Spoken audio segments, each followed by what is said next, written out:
Most business owners I meet have the sale price memorized, down to the dollar. They'll tell you the day they signed, the buyer, the whole thing. Almost none of them can tell me what they actually kept. And that gap between the number on the offer and the number that ends up being yours, that's the whole game. Because the day that wire hits your account is not the finish line you think it is. In a lot of ways, it's the starting gun. Real quick, if you're new here, I'm Nader Nasr, Senior Portfolio Manager and Wealth Advisor at RBC Dominion Securities in the West Island of Montreal. 20 plus years doing this, mostly with business owners and their holding companies. I have a degree in engineering, so I look at money as a system. What goes in, how it's built, where it leaks. That's the promise of my channel, Wealth Engineered. Quick housekeeping. None of this is your personal tax or legal advice. It's the map, and your accountant and legal team will ultimately drive the car. Okay, when you sell a business in Canada, what you keep mostly comes down to one decision. Are you selling shares or are you selling assets? Shares means the buyer buys your company and you sell your shares personally. Assets means the company sells off the pieces, the equipment, the client list, the goodwill, and the money lands inside the corporation first. Sounds like accountant stuff. It's not. It's the difference between keeping your money and handing a pile to the CRA. And here's why. There is a thing called the Lifetime Capital Gains Exemption.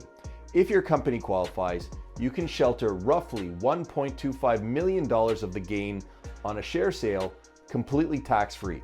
And read that twice. That is per person. So if your spouse holds shares or you set up a family trust well ahead of time, you can stack that exemption across more than one person. Two of you, that's potentially $2.5 million sheltered.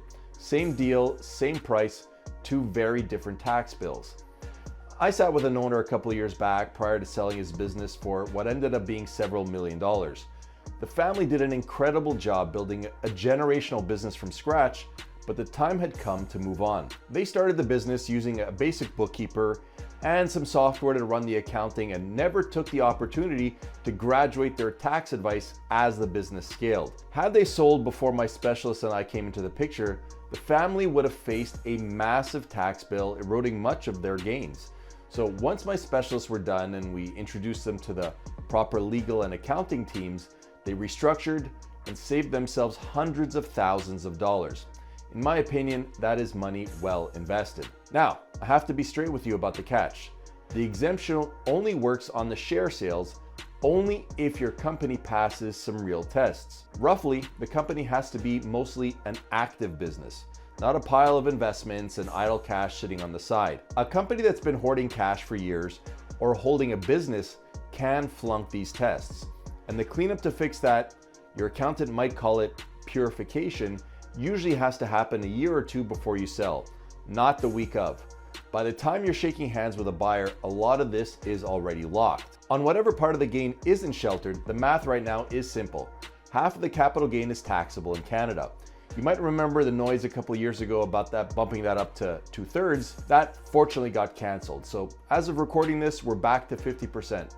One less thing to worry about. So that's piece one. Know your share versus asset picture. Know your exemption picture way before the offer shows up. Now, the deal closes, money lands, and the question nobody asks at the right time is, where does it live?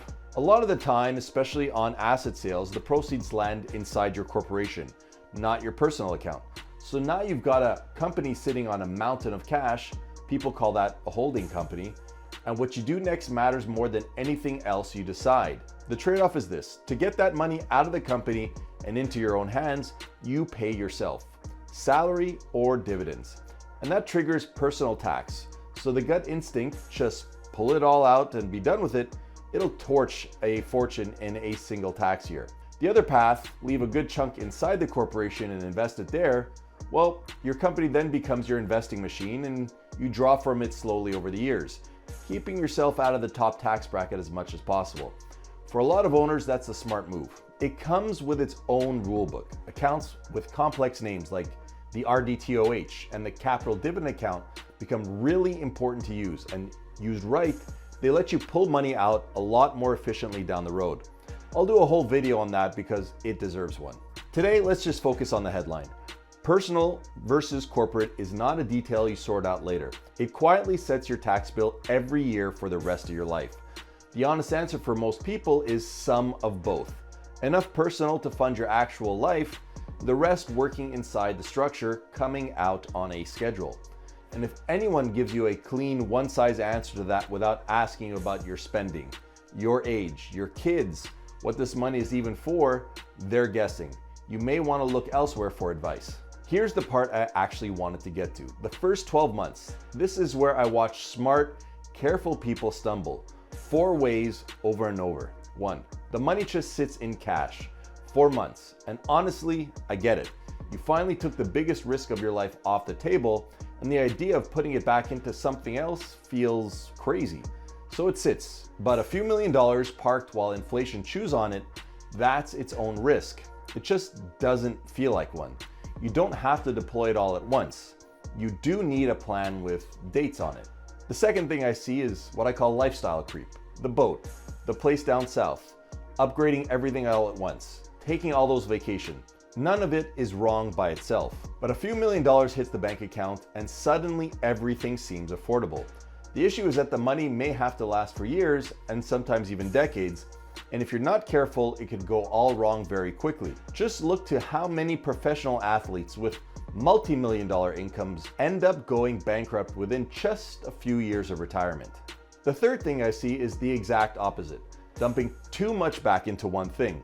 Usually something they understand because they came from business, a buddy startup, a big real estate swing, one concentrated bet. And look, you just spent 20 years with every egg in one basket called your company. The whole reason you sold was to stop living like that, so don't rebuild it on day one. The fourth thing I see is no actual plan for the structure stuff we just covered.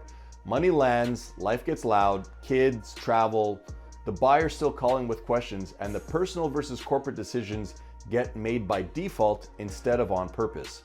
A year goes by, a tax bill shows up, and now you're reacting. The people who do this well treat their first 90 days like a job. Accountant, advisor, lawyer, same conversation early before the money moves, not after. If I had to summarize the whole first year into one line, slow down on the big moves, speed up on the planning. The deals that go wrong almost always do it backwards. So the sale price was never the number.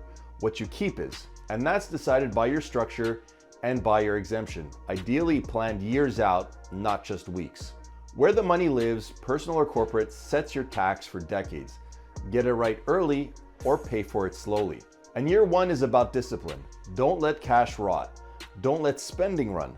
Don't recreate the all eggs in one basket thing you just escaped from. And don't let the structure get decided by accident. You built your successful business with patience and a plan. This deserves the same thing and maybe even more. If that was useful, hit like. It genuinely helps the next owner find it. Subscribe if you want more of this. Plain English, no hype, no pitch. Just the stuff that actually moves the needle for business owners and their holding companies. And if you're staring down a sale right now, or you've sold in the last year, and you've got a quiet feeling your setup isn't quite right, shoot me an email. I'm happy to point you in the right direction. Next one, I'm going inside the holding company.